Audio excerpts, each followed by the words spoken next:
ถ้าบ่อยากหลังคดหลังขอหลังงอหยุดฟังคลิปนี้ก่อนไว้เรียนไว้เฮ็ดเวียกเฮ็ดงานนั่งก้มหมดมือหมดเว้นโดยเฉพาะเฮ็ดเวียกจังข้อยนั่งก้มตั้งแต่เช้าจำค่ำหลังงอหลังกงจังซี้กลายเป็นคนหลังคดเลยนะมีชายย่างหัดมาแนะน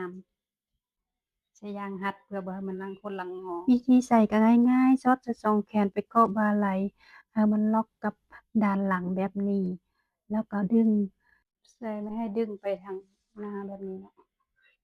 แล้วจังหัดแบบนี้หัดพอดีกับตัวให้ขึ้นได้ระดับหนึ่งชายย่างหัดยืดหยุ่นอ่อนนุ่มใส่แล้วยังรู้สึกสบายตัวบ่มีการอึดอัดแล้วก็จะนึ่งเสื้อทับทางนองอันนี้